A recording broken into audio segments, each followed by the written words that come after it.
I now have a new place to set up my cages.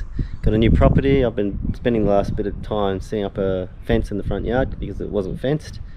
So now I'm going to be putting a cage in this, it's a bit of a mess now, but in this back corner. I'm going to get rid of all of that.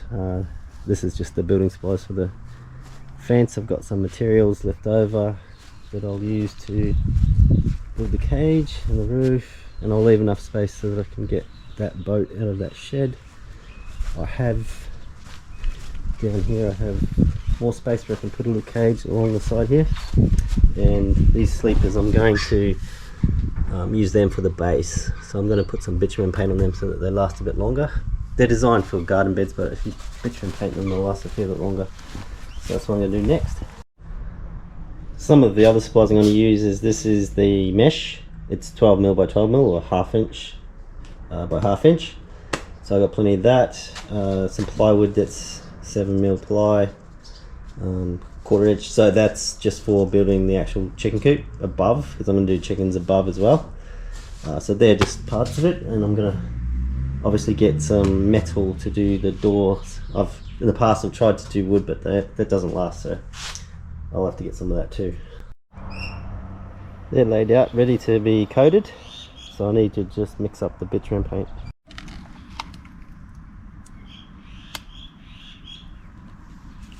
It's quite thick, this stuff, so I need to dilute it. You can see that's really gluggy. I'm going to put some in here. It needs a lot of water. That should be enough. I'm going to dilute it right down. Very thick. Just for the first coat.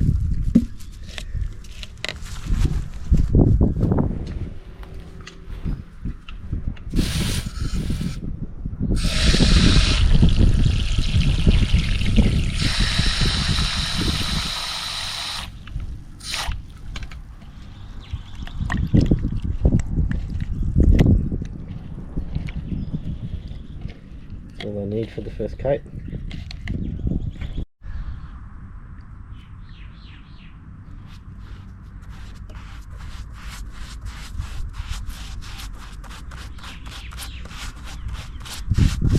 Just going to absorb it. So this will just make the base last a bit longer before it rots out.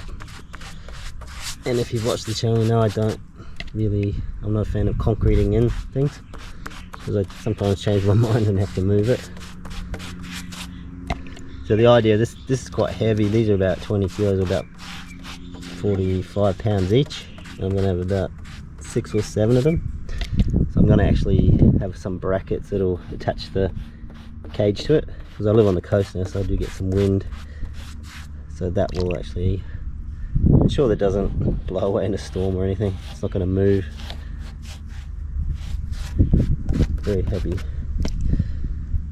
So yeah, this is just a bit time consuming. I've got 7 to do, and then I've got another coat. The first coat's being absorbed in right into the wood. I've completed one coat on each of these. It was very difficult to work with, that bitumen paint, so I'm just going to stick with the one. It's quite patchy, but I don't really care, because I had trouble with different consistencies. But yeah, no, it'll be fine. I'll put that down and it'll be the base for the cage. I'll get started on that the next day or so. I've cleared up the site now. Just have a couple of stumps to take out there. It won't take long. So I'm going to start prepping the base, lay it out and see what the shape and everything looks like. As you can see, I've now started the framing. This shows the pitch. That's going to be the top of the arch there, so that's the pitch and fall. Over here, this will be where the house will be for the chickens. That's the other side of it. So I'm just starting now, and I'm going to bring it all together. It'll start to make sense once I start to put it up. So the framing's starting to take shape. This will be the roost. Over there will be the nesting boxes. This will be a ramp down on the outside. This cross piece here is actually just temporary. I was just doing that to hold it together, because if I leave that it'll be harder to clean. I've just got to put more cross pieces here and then build the nesting boxes and then start building the actual cage part. But it's a start. Long way to go. Just a quick update. Don't mind the dive gear. I've started to put some more cross beams in, give it some more strength, and I took out that temporary one at the bottom. So I still need to build the entire frame over here. I've started doing some framing for this other corner here where the door will be, but the weather's just slowing me down.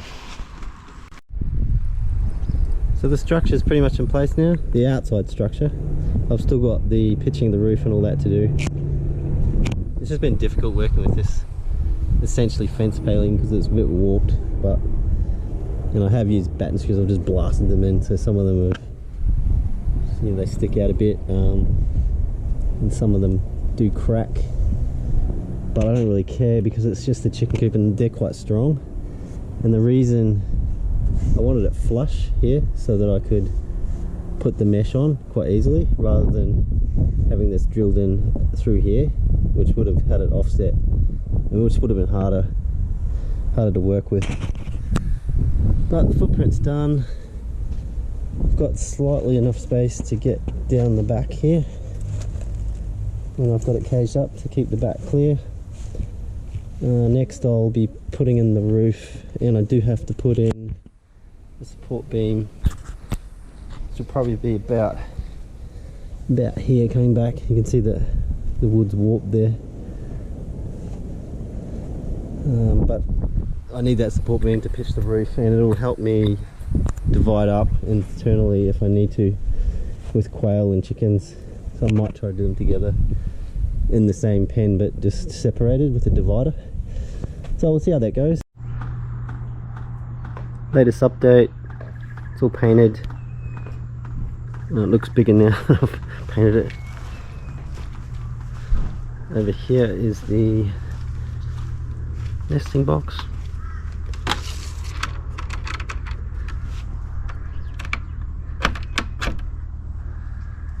So I'll be able to get the eggs there.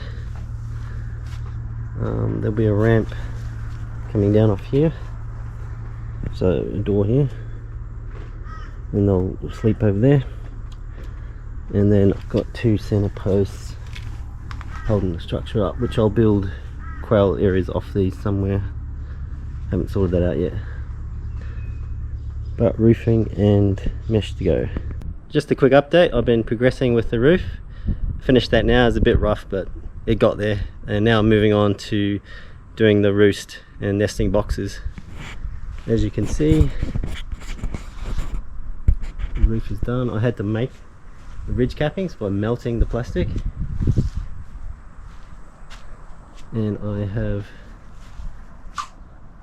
just given those posts a stain. Moving on to doing nesting boxes and setting that up, but it's just slow going, but getting there. And I have a gate and then we'll work on and add it there. So that's the next few steps, but it's getting there.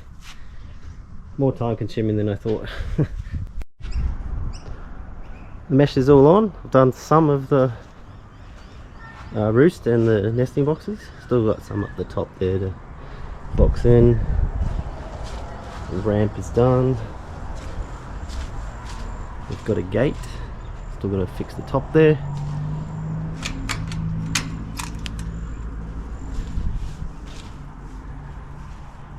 And the ramp there up to the little landing that goes inside. And I've still got to do some work here. It's a little bit rough, and I've got to put a couple of latches and trim off some extra that was on there. It's a bit rough, but I'm going to paint up that when I'm finished. Just when I was cutting it, it was a bit rough, but yeah, getting there. Very close. We're going to be putting birds in very soon, so it's getting exciting. The first night's always the hardest for them. They're trying to work out where to roost. It's their instinct to get to height, and they're a bit freaked out at the moment. but they'll figure it out. If not, I will help them when it gets dark. I'll just lift them up into the nesting boxes. I just lifted one up to the top, so hopefully it figures it out.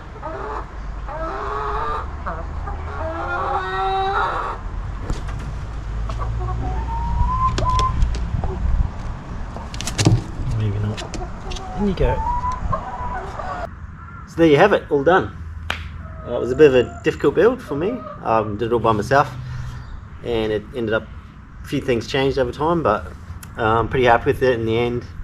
I've got a fair bit of space that's covered that I can work with. I actually have 5 chickens now.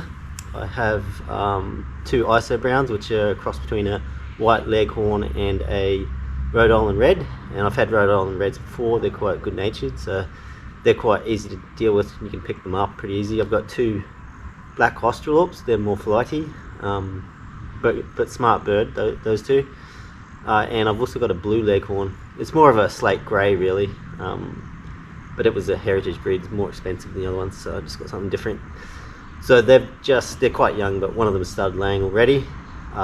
They've been in there eating down the grass, as I said, for a couple of weeks now, so the grass is pretty much gone. I did put an external ramp out of their roost, so they can come out onto the grass, and I can keep changing. Just got some temporary fencing here. The reason for that is I've got an outdoor setting just behind where the camera is, and I don't want them getting in there crapping everywhere. So I'll keep moving this around so they can come in and go, and I close it up at night so that possums and things can't get in the cage. But eventually I will segregate some of that for quail.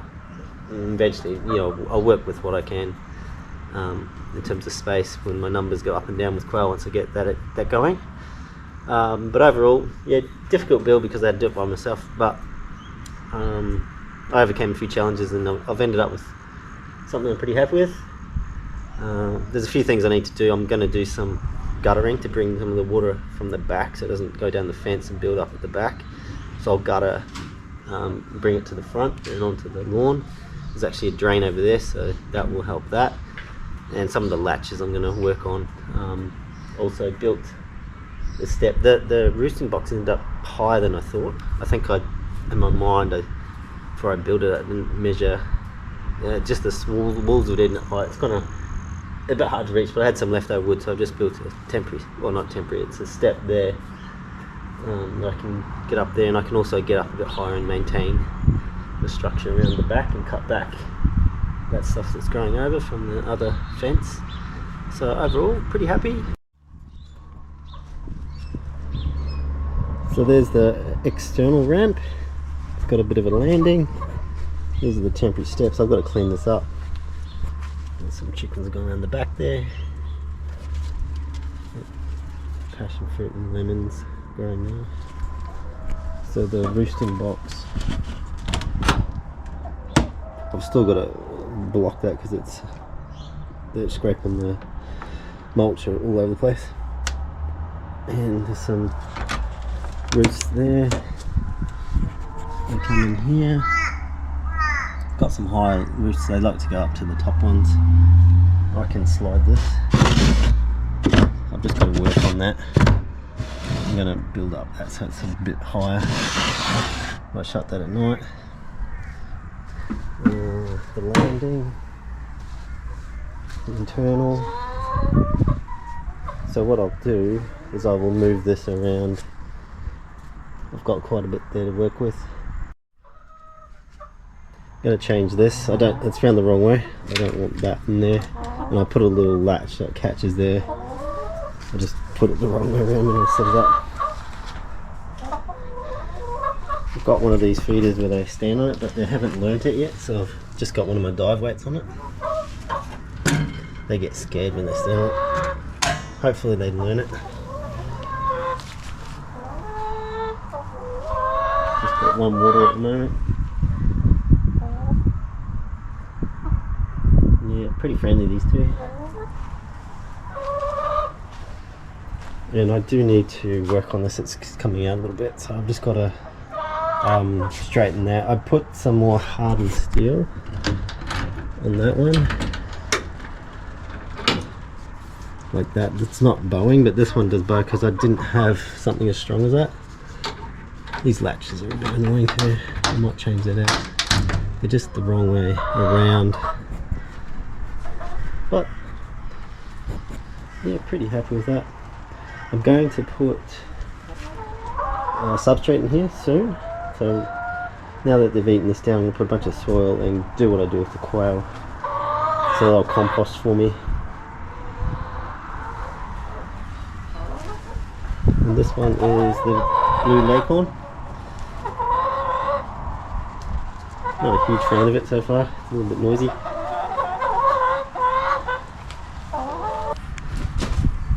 So what started out as a 4 metre by 2 metre cage with a roost, or 12 feet by 6 feet. I worked out that I couldn't let them run wild in here because of the outdoor setting and they would kind of make a mess. So then I added, essentially created an elbow, like an L shape. So I added double the, well not quite double, but another 4 by 2 or 12 by 6 in feet. But then once I'd done that elbow, then I thought, why not just go across at the front? So that's why I had that. So I've ended up with quite a bit of space in there, but I have the space to work with, so it's fine. And now it's all covered, so I've got a good platform to start getting on with the quail. So it's exciting. I've got to go get my stuff, it's still in storage, all my quail gear, so I'm going to go pick that up and then start a process of hatching out some more. Maybe I'll buy some live ones to see how they go in there and work out how I'm going to set up the cage for them internally to the other chickens. It's going to be an interesting dynamic.